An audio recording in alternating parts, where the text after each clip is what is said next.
Hello and welcome.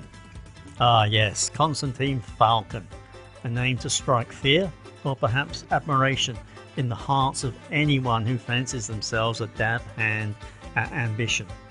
Born in 1647 on the island of Cephalonia, this Greek lad had big dreams and a tongue sharper than a Damascus blade. By his 20s he had wriggled his way from ship's cabin boy to a man of influence in one of the most curious and complicated courts in Asia, the Kingdom of Siam, today's Thailand.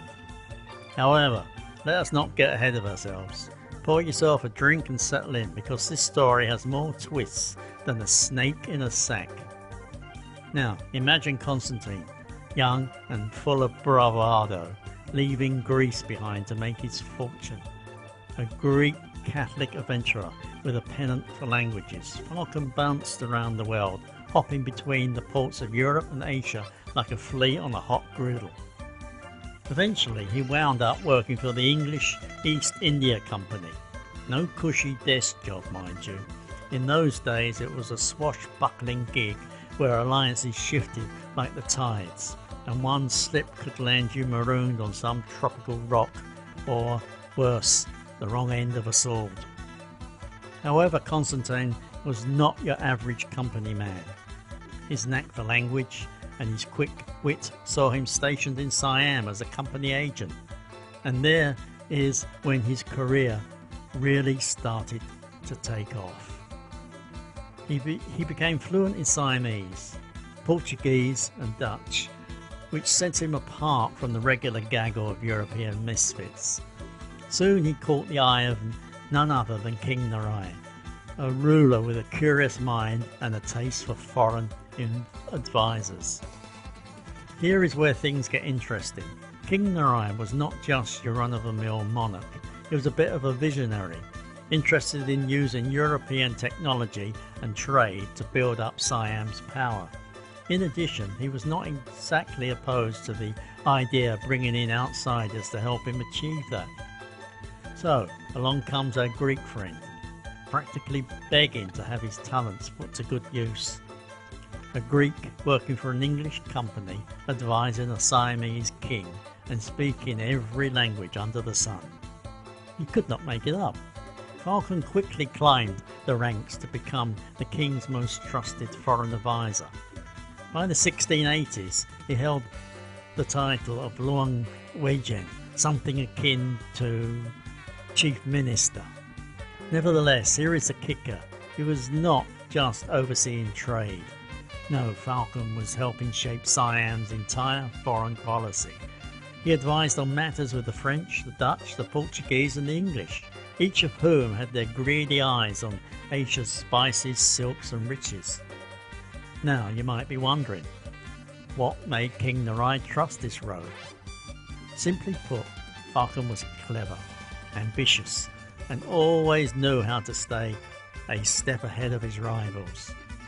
He charmed the king, filled his head with grand visions of European alliances, and even convinced him to send embassies to France, something unheard of in those days. Moreover, let us be honest here, Phaulkon was no saint. He skimmed a nice little slice off the top for himself in the process, setting up trade deals that just so happened to benefit his own wallet. Oh, and did I mention that he married a Siamese noblewoman named Maria Guillemot? A suave move really.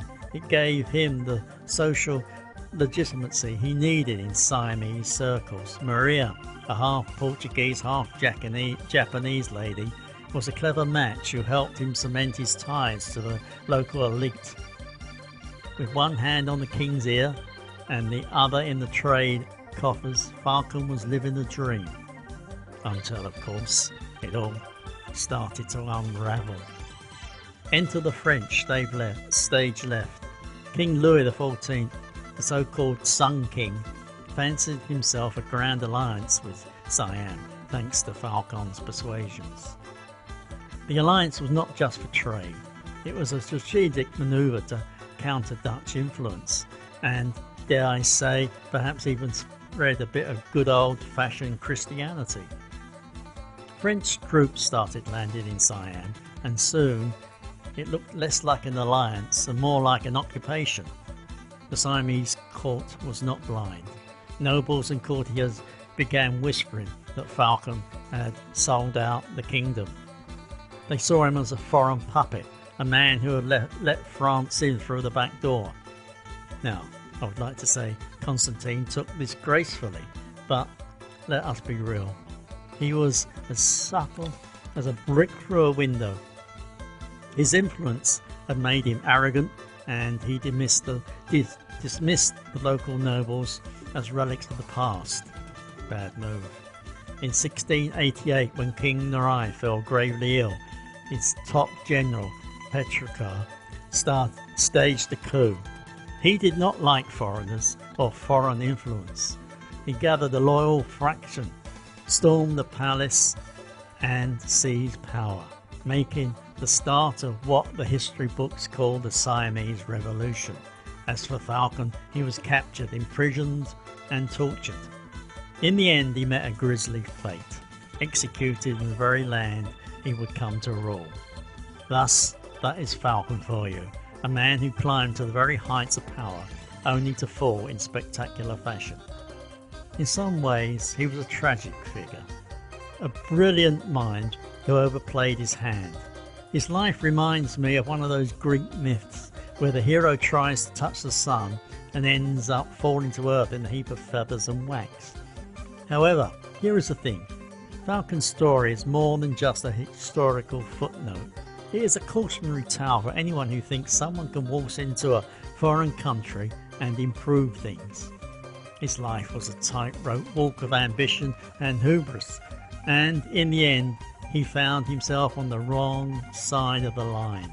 Now, hubris is a term that originates from ancient Greek, referring to excessive pride or self-confidence, often leading to a downfall.